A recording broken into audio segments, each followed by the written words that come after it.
Bonjour chers frères et sœurs, soyez le bienvenu à cette prière du matin et nous allons commencer notre journée, notre semaine sur le regard bienveillant de la Vierge Marie et bien sûr protégé par le Sacré-Cœur de Jésus.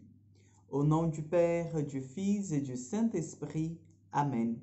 Je vous salue Marie, pleine de grâce, le Seigneur est avec vous.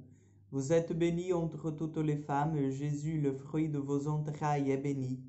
Sainte Marie, Mère de Dieu, priez pour nous pauvres pécheurs, maintenant et à l'heure de notre mort. Amen.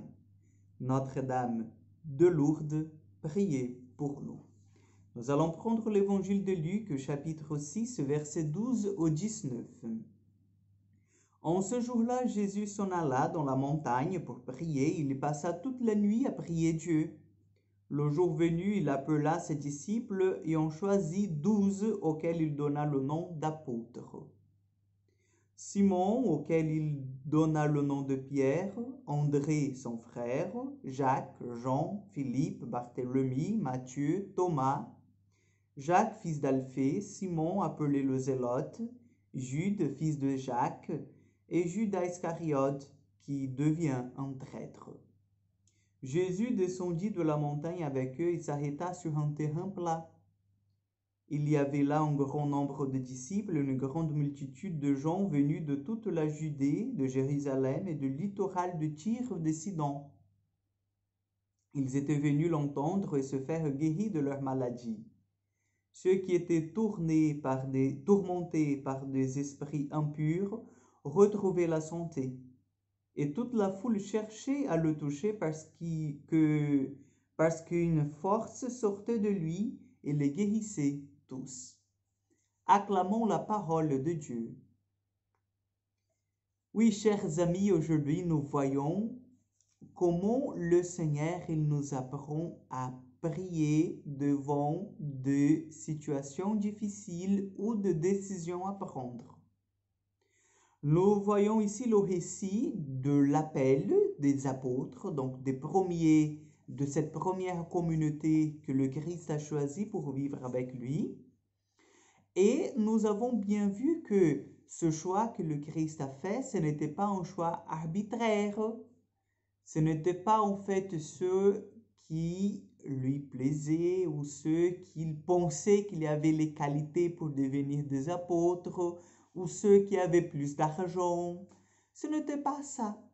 C'était plutôt, chers frères et sœurs, un souci d'être en communion avec le Père, de savoir ce que le Père avait en fait pensé pour développer cette mission d'apôtre. Et on voit bien dans cet évangile que le Seigneur, il passe toute la nuit à prier. Toute la nuit, le Seigneur, il passe en communion à son Père en demandant Dieu, mon Père, Abba, donne-moi la lumière.